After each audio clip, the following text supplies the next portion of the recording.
take no more than like 10 minutes and start with a deep breath in and a deep breath out, and then write everything that comes to your mind. Give your brain the permission to overthink at that time.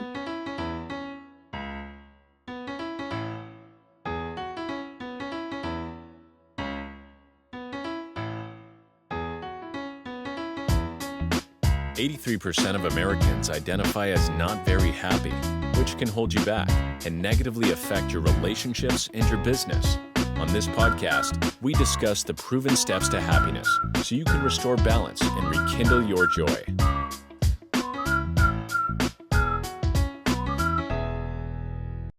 Welcome to How to Be Happier for Entrepreneurs. We're so glad you're here. This space that we hold for you today is for the driven, the curious, the ones who have achieved so much, yet still feel like something's missing. Each episode, I invite you to explore the beliefs beneath your habits, the root causes of the unwanted patterns, and the deeper stories behind not only your successes, also your struggles. Together, we uncover the gentle truth that happiness isn't something to chase. It's something you attract and reclaim from within. Through honest conversations, practical tools, and powerful guests like the ones I have today, we'll help you reconnect with yourself, your true self, so you can build not just a thriving business, but a life that actually feels like yours, one you're free to do what you want to do in. There's nothing you need to prove here. Just be in the space, grow, heal, and remember, you are already enough. Today, we're diving into how to break free from overthinking, racing minds, and self-doubt by rewiring your brain for clarity and confidence with resilience mentor and empowerment coach, Stacey Johnson. Before we dive in, we're so glad to have you here. Before we dive in and I introduce you, I want to just take 1 minute to share something that might be the missing piece, the one that helps everything else start to flow with more ease and fulfillment. This quick message is from our sponsor, Limitless You. It could bring more value than any other minute in your day, because what we help our clients do is unlock in just a few months what most people spend a lifetime chasing and still don't find. It's just 1 minute, and it might be the moment that brings everything into alignment. Listen up. Hi, I'm Brad Chandler. For over 20 years, I flipped 4,500 homes, chasing success I thought would bring peace. What I didn't realize was the stress and chaos weren't from my business. They were signals of deeper issues. And I'm Yvonne. My path was different, but equally eye-opening. I spent years transforming organizations into high-performing powerhouses, yet I neglected my own well-being. When I began uncovering subconscious patterns and listening to my body, everything changed. That's why we founded Limitless You, to help business owners and executives like you uncover and conquer the subconscious beliefs holding you back. Whether it's the stress of business chaos, overworking, relationship problems, or anxiety and self-doubt, these are signals, indicators of deeper patterns that can be rewired to unlock your full potential.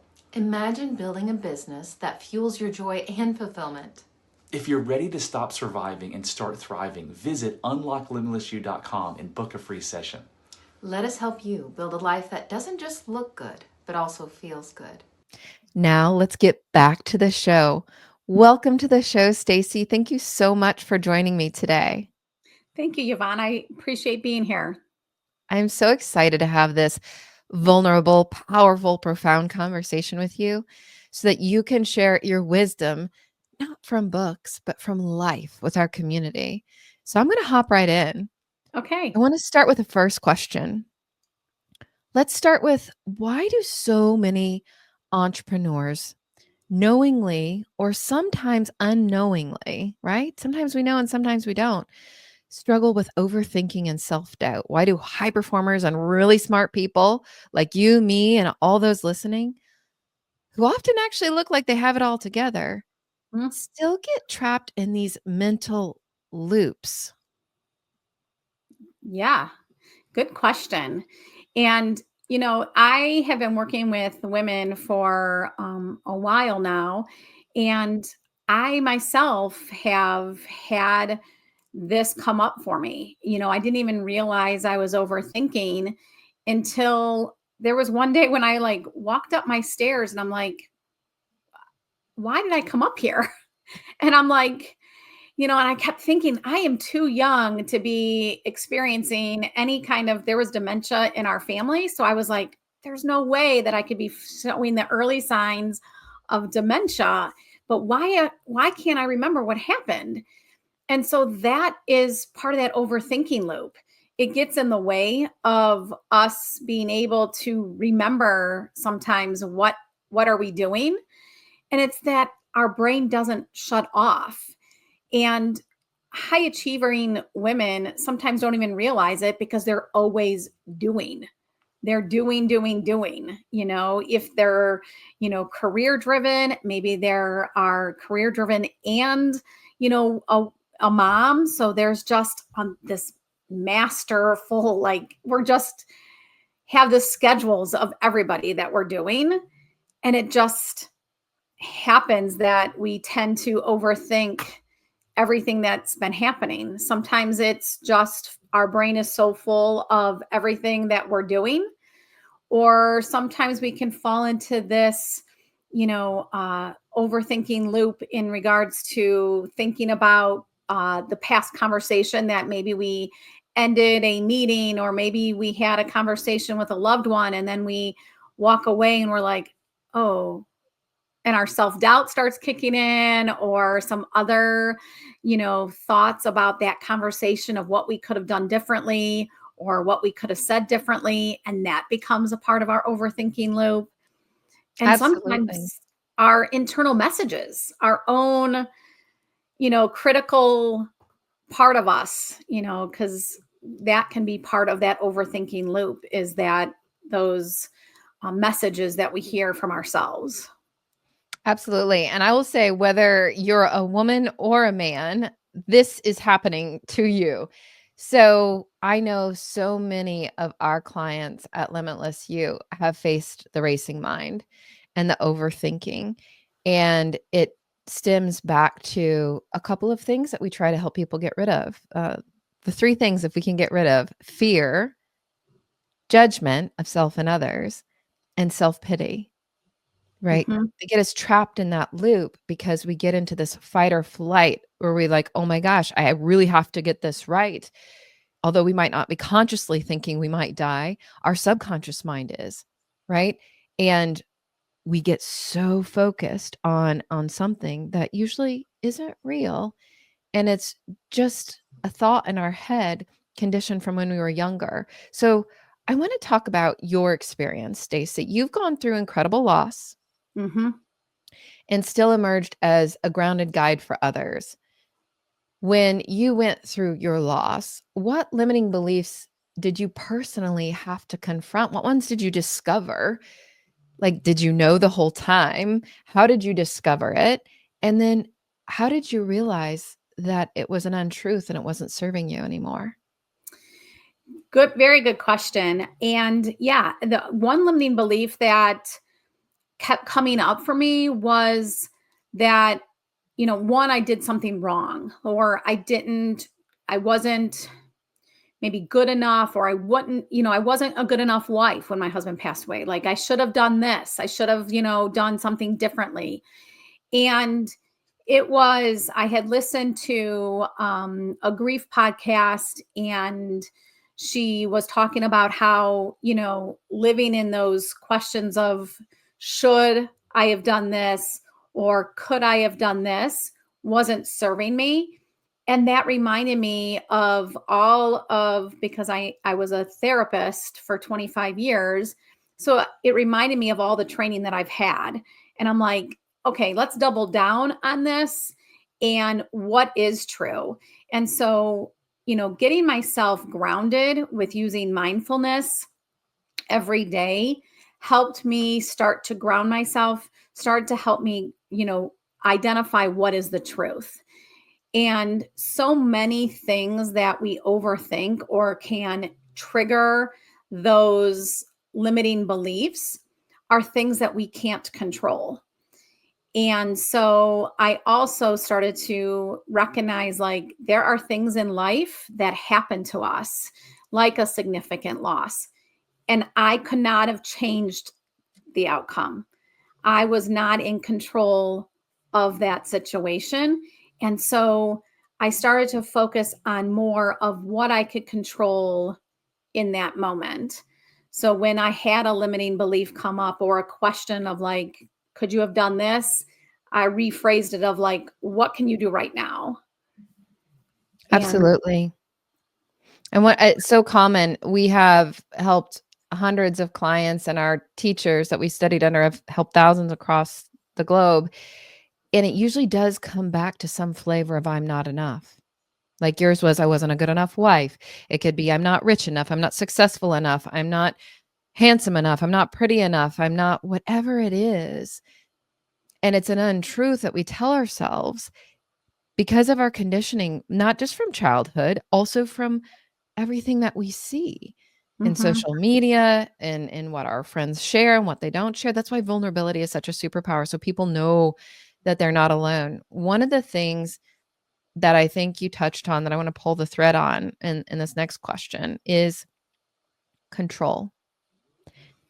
Going back to the things that we are trying to get rid of in our life: judgment, fear, and self pity. Most of the time, like you said, the things that cause those feelings are things that we can't control. We might think we can if we are a really good planner or if we're a really good spouse and what happens is we unconsciously or consciously begin to manipulate to get what we want. And then we begin to manipulate or change ourselves and wear these mhm, masks. And then before you know it, we don't even know who we are.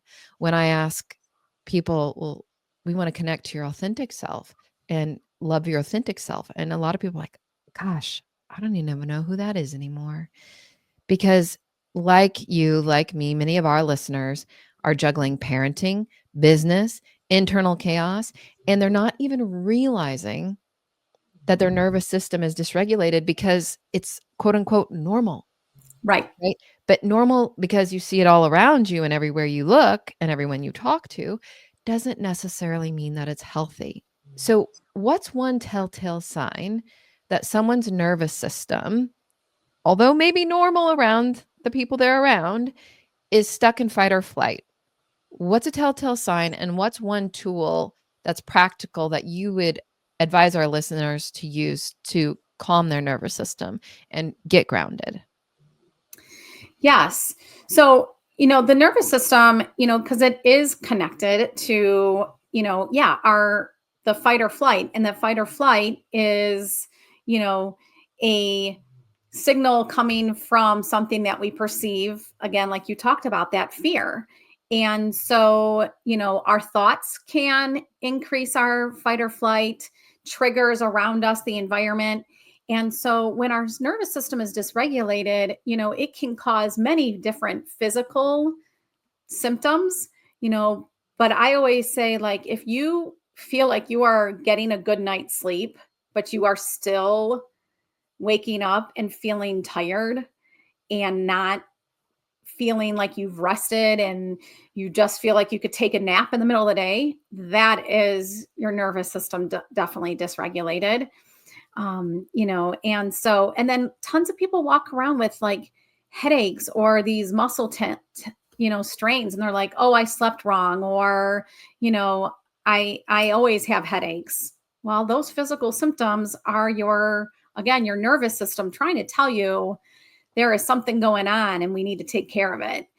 And things that I work on in regards to regulating our nervous system is, one, changing our thought patterns, because when we start to recognize our feelings, and our feelings are connected to our thoughts, and then our thoughts are triggering the nervous system, then so I work on grounding techniques, like mindfulness and breathing techniques, and the thoughts, changing the thoughts. And So, what's um, one thing that we could walk through? So, if you're listening and you're like, well, that's easier said than done, Stacey. Like, I'm not telling my thoughts to beat me up or to race. Like at Limitless You, we have a ton of different free resources. You can go grab them to help with the very things that we're talking about at unlocklimitlessyou.com/resources. But I want, Stacey, can you walk us through something that you use? Like, mindfulness is a big word and it's all over the place. And I want to give our listeners, like, let me try that. Because what I always tell people is don't believe me and don't believe anybody else. Try it for yourself. Test it out. There's so many people talking at people. I want to give people things to try. So you talk about the resilience roadmap, the beacon blueprint. What's a strategy that you could walk our listeners through to help them break free from that cycle of overthinking or self-sabotage right now? Yeah. Find a time in the day that is convenient for you, where you don't have the external noise, like maybe when kids are already in bed, you're not at work. Put your phone away so you don't hear the notifications. Take no more than like 10 minutes and start with a deep breath in and a deep breath out, and then write everything that comes to your mind. Give your brain the permission to overthink at that time. Put it all out on paper. And then don't look at it. Close it up. And then another time you can come back and reflect on it and really take a look. Are the things that I'm writing down related to things that I can control? Or are those things that are true? And then on another day, when you find yourself, sometimes we don't really realize that we're overthinking, but if you catch yourself overthinking, tell yourself, I'm not going to do that right now. I'll do that during my journal time, or whatever you want to call that time that you're setting aside for yourself. And then you do it again. And you're going to do that consistently of writing for purpose. You tell your brain, this is when I will overthink. And you put it out. And what starts to happen is that some of my clients have come back and told me that once they consistently do this, that when they find themselves overthinking, they say, okay, you'll do this. I'll give you permission to do this later on. But right now, this is what I have control over, and this is what I'm doing. They find that they don't even remember what they need to write down because it wasn't important. It wasn't something that was truly a problem to solve at that time. I love that. I love that. When some people are like, oh, I don't like to journal. Don't even think about like you have to specifically journal. Like just write with abandon. It doesn't even have to make sense. So journaling can be a window to your subconscious mind. Like at Limitless You, we do other things with hypnotherapy, but we also use journaling, and it is a window to your subconscious mind. And I love the don't look at it and wait that you said. It reminds me when I first started oil painting, and with oils, you can change it all the time, right? And you can tweak it, and it's not like acrylic or it dries. And my instructor would be like, leave it alone. Step away from it. Get some space. Get a new perspective. So I love your advice of like, get it all out there, but then don't dive into it right then and there. Give yourself some space. Give yourself some perspective. That's one thing that I want to make sure the listeners heard. Yeah, because what we tend to do is when we start looking at it, we start to overthink of like, why am I thinking about that? Or why, so more overthinking happens. Overthinking the overthinking. Right.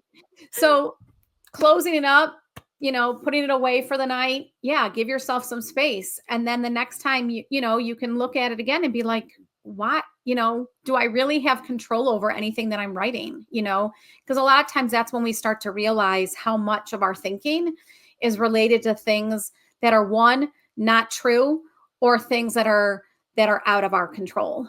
Yes. And if you're like me and you're a recovering control freak and you do think you actually can control things, you really can't. So I want you to listen. How many times have you said, you made me yell, you made me mad, you made me cry? Nobody can make you do anything. And Right. it's never the other person. It's not even the situation. It can be devastating, like what Stacey went through, losing her husband. And it can be sad and there is grief. What you can control is the meaning you give your situation, the meaning you give what the words were that somebody shared, right? So, how do you control your thoughts? It's not wrangling them down. It's taking back your power and realizing it's not things outside you that impact you, it's the meaning you give them.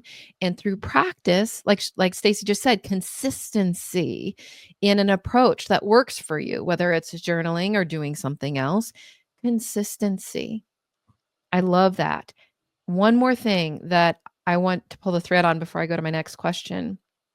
There's in Ayurveda, we talk about not trying to punish our body or depriving us, right? So many, especially in Western society, like the diets and the workout routines and all the things, and I've done them, lots of them, they're all around deprivation and punishment. And that's not what we're meant to do to ourselves. And I love your thought of you're actually not judging yourself for overthinking. You're saying, it's something that I do, and I'm going to make space for it. I'm not going to let it control me, but I'm not going to try and say, I shall not overthink ever again, because how well is that going to work? Right. Right. So, talk to the listeners a little bit about when they're always being told what they, and I tell people all the time, don't should all over yourself, what you should do. Like, we're not trying to should all over you, and we don't want you to should all over you. We want you to experiment and practice, but from love and light rather than fear, judgment, or self-pity. And I Correct. love the practice that you gave them. Is there Thank you. anything else that you want to say about that?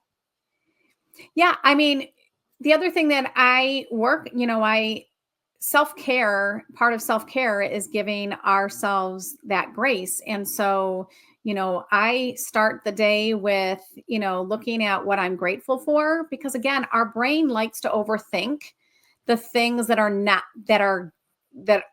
going well for us. We never overthink like a vacation when we had the greatest time. We can recall that memory if someone asked us about it, but that's not what we overthink. We always overthink, or we tend to overthink the internal negative self-talk and the things that are going wrong. And it's because our brain wants to problem solve, again, how we can control the situation. And so starting our day with, three things that we're grateful for, and then we sandwich it and we end the day with three things that we accomplished or found joy in.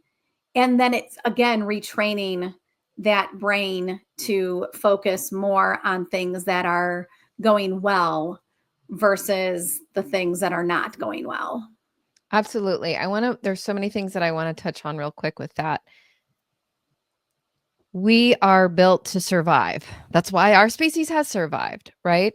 So when you're overthinking, whether you wake up tired or not, I love that telltale sign that she suggested. That also could be if you're my age or near me, you are in perimenopause. So we can talk about that on another episode. Yes, you're right. But the whole thing is because your hormones are changing and your body is thinking that you're more in fight or flight because of the imbalance. And so when you are in fight or flight, whether you know it or not, you're trying to, like Stacey said, problem solve. You're trying to survive and you get narrowly focused. Like when you think you're in danger, you're not like, oh, let me lay back and relax and consider all the possible options. You're like, oh, I got to get this done. I got to get out of trouble. I got to protect myself. And you go into this like tunnel vision and it can get very dark. And so what gratitude does also to your mind is it says, you already are safe. You are already blessed. Because if you're grateful for something, and this is a lovely little life hack, be grateful even for the things that you don't yet have, but that you want, as if they are already true. Then your mind says, oh, if I'm being grateful for all these things, I must be safe. I must be blessed. I must be connected to others. I must be in some kind of protective tribe, right? So at Limitless You, we have what I call my weekly tribe. It's a mastermind that we do every single week, Wednesdays and Thursdays. If anybody's interested, just go to unlocklimitlessyou.com/call. But what Stacey is saying is so true. You need to surround yourself and your mind with things that you're grateful for and this positive thinking. And it isn't just like woo-woo positive thinking. It's actually neuroscience and neuroplasticity rewiring your brain to create new neural pathways that don't say, let me figure out how to survive. It says, I deserve and it's possible for me to thrive. So Stacey, for someone who's listening, who they think they're kind of thriving, but it feels like surviving, like they're productive on the outside, but it feels really unsteady on the inside. Mm-hmm. What's one small science-backed technique that they could start practicing today to build that emotional mastery that we're talking about? Yeah. Well, I definitely the journaling of those giving your brain permission to overthink. So yeah, you're not going to walk around going, I'm not going to overthink. No, you're going to give permission for your brain to overthink. But that's what you're doing. You're identifying, you're saying, I'm in charge. I'm in control of my own thoughts. And we're taking that power. And so you're going to give yourself that permission to overthink. So then that is, again, training your brain that you're going to overthink, but it's going to be in your time frame. So we're, retraining that brain to when you're going to allow it to do it, so it doesn't impact your productive day, because so many times our thoughts can get in the way of us doing what we were doing, because they even can distract us. And so, and then, also the reframing our cognitions, learning that when we hear these negative self-talk, learning how to change them. And I work with clients in this cognitive restructuring in regards to how we reframe those, and using techniques that, catches them, and then changing them, and then building our day around different messages. I love that. It's definitely consistent. When somebody goes through the Our Limitless Life program, we get to the root of it, right? Most of the time you feel like you do this mastery. Think of it like limiting beliefs or this negative self-talk like weeds, right? And so many things out there are like, just mow over the weeds and they grow back, and mow over them again and they grow back. And so when Stacey talks about cognitive reconstructing, or we talk about memory reconsolidation and hypnotherapy, we get to the root of most of your limiting beliefs were established before you were even 10 years old, because we don't get human being 101. So we don't even know this, right? Like sex ed in high school did not do it. We need to learn how the mind, body, soul connection works. And your subconscious mind is like your iPhone or your Android, right? Like it has functions. It has things that it's like, it doesn't want you to have to think about how to do them every time. So it says, oh, if Stacey says something to me and it sounds a little judgy, I call the defense program and I get in her face and I'm angry, or I retreat, right? And I'm like, oh, I don't want to be around her. I start feeling bad about myself. So what we're talking about with the science backed is it's a balance, and it's understanding, well, why is that thought even there to begin with? Not quiet it down or don't feel the emotion or just say positive things. Those are all helpful, but they're always going to just be mowing over the weeds. You have to get to the root of it so that you can understand where that untruth came from, right? And most of the time it's before you're 10 years old. And then you can see like, oh, well, that's the best little me could have come up with. But adult me, it's not even in that world anymore. And that doesn't even make any sense anymore. And it's not serving me anymore. So I hear over and over again, like people are like, wow, I never even knew. You work with women navigating grief and big transitions. What do you notice shifts once they start to understand these untruths and put, like I call, healthy coping mechanisms in their tool belt to regulate their nervous system? What do you notice? What do you see? I see women that don't have that fear of making decisions on their own. I see that their nervous system is regulated. And if they have one of those days where they're like, I feel off, they're able to kind of catch it instead of just ignoring it and take care of it then versus, because again, a lot of times we've ignored these signs, and then it takes something really big for us to realize, like, oh, something's wrong, and so I see women being able to, stop it and recognize it, and then able to make that switch. And like I said, being able to make confident decisions. I had one client, when she started working with me after her husband passed away, she really didn't even know who she was herself. So like she felt like she couldn't make any decisions by herself. So even going to the grocery store made her anxious, because having to do anything alone, or even like when she decided to paint her room a different color, she was like, I never imagined making that. And she just did it. She went with, after done working with each other, she learned to tune into her intuition better and made that decision, and didn't feel like she was judging herself. And she didn't care what anybody else thought. She was like, Absolutely. this brings me joy, I'm doing it. I love that.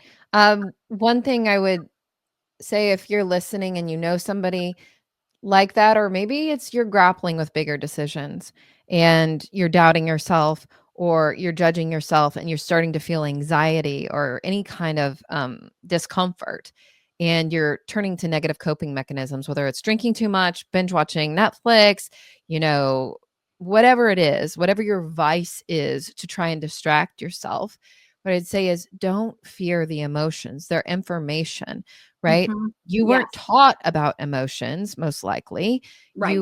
You were taught to try and ignore them, right? Worst case scenario, especially for a lot of men out there, or like, big girls don't cry, or boys don't cry, or whatever it is. You've been taught to not listen to your emotions, and that we're beyond the age of data, and yet we don't look at the own data that we have coming out of our body.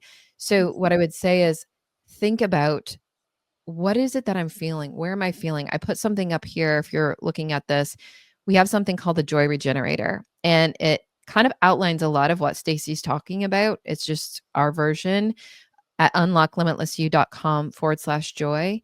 It teaches you to have that compassion, to pause, to get your body out of fight or flight by taking deep breaths. You inhale and then exhale for slightly longer than you inhale.